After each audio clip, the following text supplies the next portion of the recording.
Reading a যে আমরা score কম পাচ্ছি, তোমরা অনেকে হয়তো রিডিং এর স্কোর কম পাচ্ছ, রাইট?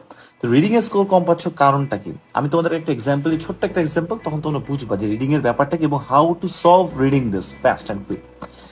এইখানে যে জিনিসটা হবে রিডিং এর ক্ষেত্রে, আমাদের ধর একটা প্যারাগ্রাফ দিতে বলছে, আমি যদি তোমাদেরকে বাংলায়ও দিই, তারপরও তোমার সেটাকে সামারাইজ করে 3 ওয়ার্ডে আনতে কষ্ট হবে।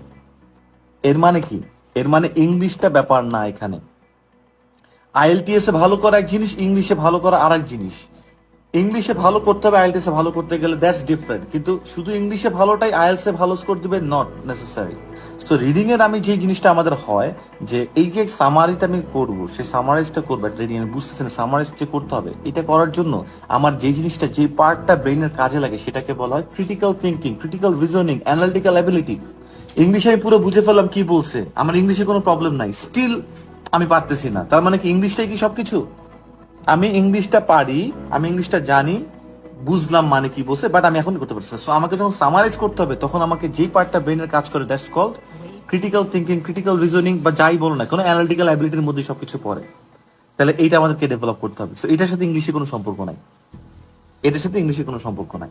IELTS, international English language testing system, বলতেছে ইংলিশে টেস্ট করতেছে, কিন্তু না, কথা ঘুরাই দিচ্ছে। ইংলিশে টেস্ট করতেছে না, ইংলিশ দিয়ে অ্যানালিটিক্যাল অ্যাবিলিটি টেস্ট করতেছে। তো ইংলিশে এক্সপার্টিস তো থাকতে হবে, দক্ষতা থাকতেই হবে, সেটা দিয়ে অ্যানালিটিক্যাল জায়গাটাকে আবার টাচ করতে হবে।